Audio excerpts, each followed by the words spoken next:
Hi hello, എന്തൊക്കെയുണ്ട് വിശേഷം? അങ്ങനെ ഞാൻ ഇന്നലെ പറഞ്ഞില്ലേ ഒരുപാട് കാര്യങ്ങൾ പ്ലാൻ ചെയ്തു, അവസാനം ഒന്നും നടന്നില്ല എന്ന്. അവസാനം ഞാൻ ഈ മഴയത്ത് ഇവിടെ എത്തിപ്പെട്ടു കേട്ടോ. അപ്പോൾ ഇതാട്ടോ എൻ്റെ വീട്. അങ്ങനെ കുറച്ച് നേരം ഇവിടെ വന്നിരുന്നു. രാത്രിയിലായിരുന്നു വന്നത്, ഇപ്പം നേരം വെളുത്തിട്ടുണ്ട്. അപ്പോൾ കുറച്ച് നേരം ഇവിടെ ഇങ്ങനെ വൈബൊക്കെ നോക്കി ഇങ്ങനെ ഇരുന്നു. ഒരു ഗ്ലാസ് ചായ കിട്ടിയിട്ടുണ്ട്, അതിൻ്റെ കൂടെ എന്തൊക്കെയോ കുറിക്കാൻ കൊണ്ടു തന്നു, അതും വിട്ടില്ല, അതും എടുത്തും കഴിച്ചു കേട്ടോ. അങ്ങനെ കുറച്ച് നേരം ഇവിടെ ഇരുന്നു. എന്തൊക്കെ ഇരുന്നാലും എങ്ങനെയൊക്കെ പറഞ്ഞാലും നമുക്ക് ഇവിടെ വരെ വന്നിരിക്കുമ്പോൾ ഭയങ്കര ഒരു സന്തോഷവും ഫീലും ഒക്കെ കേട്ടോ. അതിപ്പോൾ എത്ര എന്ന് പറഞ്ഞാലും പറഞ്ഞറിയിക്കാനൊക്കെ കൊണ്ടൊന്നും പറ്റത്തില്ല.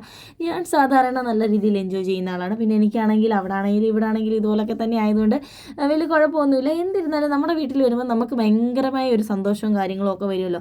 അങ്ങനെ ആ മഴ തോന്നുന്ന സമയത്തുണ്ടല്ലോ, കാശി അമ്മയും കൂടെ കടയിൽ വരെ പോയിട്ട് വരാമെന്ന് പറഞ്ഞുകൊണ്ട് പോയി കേട്ടോ. അങ്ങനെ അവർ രണ്ടുപേരും കൂടെ കടയിലോട്ട് പോയിട്ടുണ്ട്. അപ്പോൾ ആ ഒരു സമയമായപ്പോഴത്തേക്കിനും അകത്ത് നല്ല കറണ്ടൊക്കെ പോയിട്ടുണ്ടായിരുന്നു കേട്ടോ. ഇന്ന് ഇവിടെ വിളക്ക് കത്തിക്കുക, അതുകൊണ്ട് അച്ഛനവിടെ നാമജപവും കാര്യങ്ങളും ഒക്കെ ആയിരുന്നു.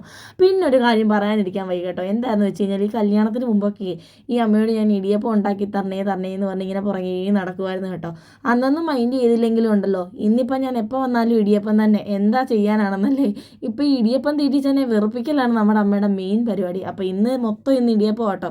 അങ്ങനെ രാവിലെ ഇടിയപ്പവും മുട്ടക്കറിയും ചായയൊക്കെ കുടിച്ച് ഞങ്ങളിങ്ങനെ ഇരിക്കുകയാണ്, മഴയൊക്കെ ആസ്വദിച്ച് ഇങ്ങനെ ഇരിക്കുകയാണ്. ഇവിടെ ഇരുന്ന് മഴയെ ആസ്വദിക്കാനും നല്ല രസം കേട്ടോ. അപ്പോൾ ഇവിടെ നിന്ന് തണുത്ത് വിറച്ച് ഞങ്ങൾ ഇതൊക്കെ കഴിച്ചുകൊണ്ടിരിക്കുകയാണ്. അപ്പോൾ ഇന്നത്തെ വീഡിയോ അത്രേ ഉള്ളൂ. ചറ്റാ ബൈ ബൈ, സീ യു.